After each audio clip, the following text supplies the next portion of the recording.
सभी का स्वागत है। आज हम आधुनिक भारत के इतिहास में मुगलों का पतन का पार्ट 3 पढ़ने जा रहे हैं। दोस्तों, कल तक हमने नादिर शाह का आक्रमण भारत पर पढ़ लिया था और 1747 में नादिर शाह की ईरान में मृत्यु हो गई थी, वहां तक हम पहुंच गए थे। उसके आगे की कहानी आज हम कंटिन्यू करते हैं। आइए शुरू करते हैं। दोस्तों, 1747 में नादिर शाह की मृत्यु के बाद उसी का सेनापति अहमद शाह अब्दाली भारत आया और वही ईरान का शासक बना।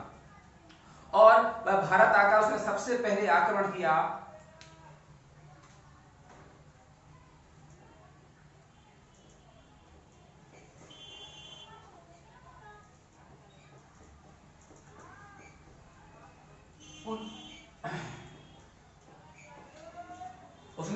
अहमद शाह अब्दाली ने 1748 में ही मोहम्मद शाह पर।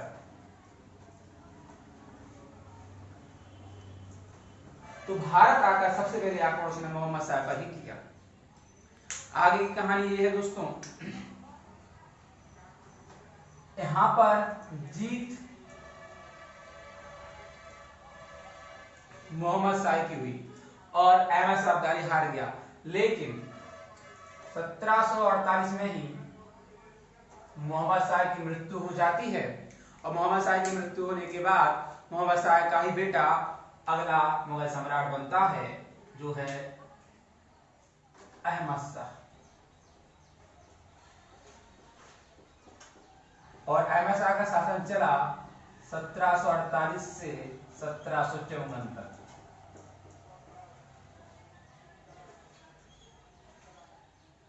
अहमद शाह अब्दाली ने अहमद शाह पर 5 बार आक्रमण किए।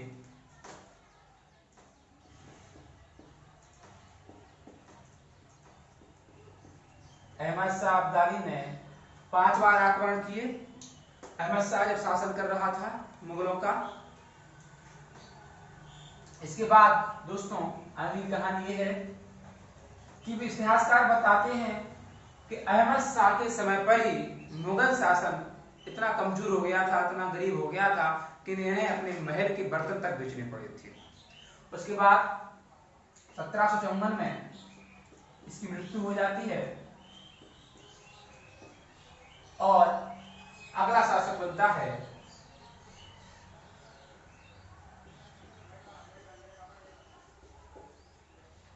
आलमगीर द्वितीय। आलमगीर फर्स्ट औरंगजेब को कहते हैं दोस्तों। और आलमगीर द्वितीय का शासन चला 1754 से 1759 तक। आलमगीर द्वितीय में केवल एक क्वेश्चन बनता है कि 1757 में प्लासी का युद्ध हुआ था और 1757 प्लासी का युद्ध हुआ था। बंगाल के गवर्नर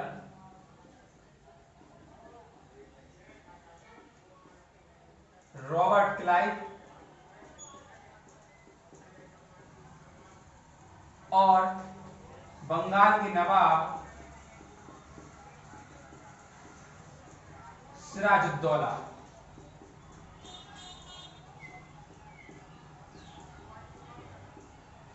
यहां से 1754 से 59 चल रहा था। तो इसी के शासन में 1757 में प्लासी का बैटल हुआ था, प्लासी का युद्ध हुआ था बंगाल के गवर्नर रॉबर्ट क्लाइव और बंगाल के नवाब सिराजुद्दौला के बीच।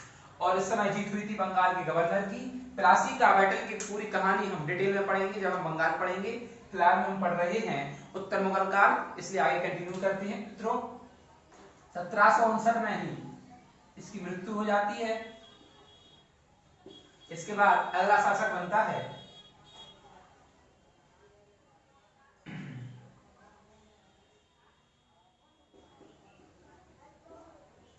शाह आलम द्वितीय। इसका शासन चलता है 1759 से 1806। इसके बारे में भी एक दो फैक्ट हैं। पहला फैक्ट तो यह है कि इस पानीपत का जो तीसरा युद्ध हुआ था वो 1761 14 जनवरी 1761 में हुआ था। तब ये शासन कर रहा था और ये युद्ध हुआ था, आप सभी को मालूम होना चाहिए, अहमद शाह अब्दाली और मराठा। उस समय मराठा के पेशवा थे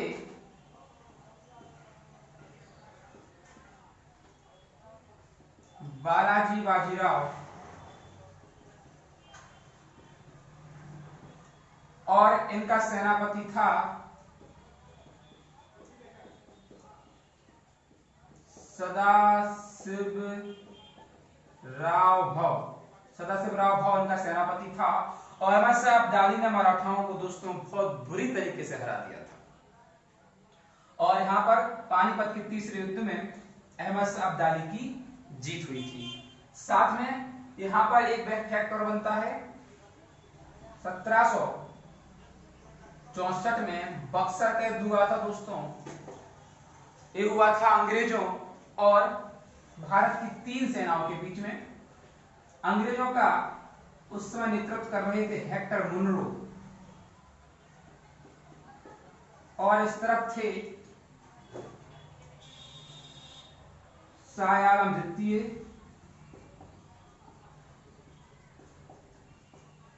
साथ में था अवध का नवाब शुजाउद्दौला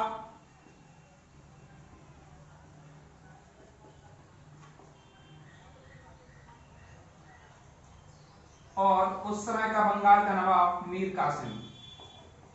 इन तीनों की सेनाओं को अंग्रेजों ने बुरी तरीके से हरा दिया था और इनको हराने के बाद अंग्रेजों के पास उड़ीसा, बंगाल और बिहार की सुविधाएं भी आ गई थी। और यहीं से 1764 के बक्सर के युद्ध से ही अंग्रेजों की जड़ें भारत में शासन करने के लिए बढ़ रही थी। बक्सर का युद्ध डिटेल से हम पढ़ेंगे जब हम बंगाल पढ़ेंगे। उसके बाद 1806 में दोस्तों उसकी मृत्यु हो जाती है।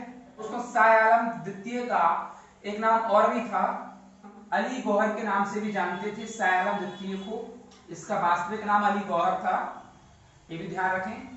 कभी कभी उपनाम पूछ लेते हैं, तो ये अली गौहर के नाम से जाना जाता था शाह आलम द्वितीय। शाह आलम द्वितीय के समय ही दोस्तों 1803 में अंग्रेजों ने दिल्ली पर आक्रमण कर दिया था। और जैसे ही अंग्रेजों ने दिल्ली पर आक्रमण किया, अंग्रेजों ने दिल्ली पर आक्रमण किया और दिल्ली को अपने कब्जे में ले लिया। फिर शाह आलम द्वितीय को पेंशनर बना के रखा, पेंशनर बना दिया अंग्रेजों ने। मुगल सत्ता का ये शासक पेंशनर बन के रह गया। तो क्वेश्चन ये आ सकता है कि अंग्रेजों ने सर्वप्रथम किस मुगल शासक को पेंशनर बनाया था, तो वह था शाह आलम द्वितीय को। और 1806 में दोस्तों इसकी डेथ हो जाती है, इसकी मृत्यु हो जाती है। इसका अगला शासक आता है अकबर द्वितीय। इसका शासन चला 1806 से 1837 तक।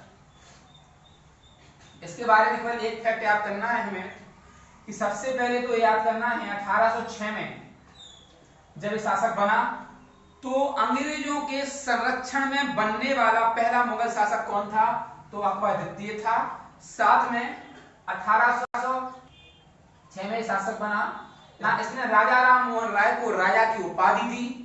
और 1830 में इसने इन्हें ब्रिटेन लंदन भेजा अपनी पेंशन बढ़वाने के लिए। बस 2 फैक्ट हमें याद करना है। 1837 में इसकी मृत्यु हो जाती है। इसके बाद अगला शासक आता है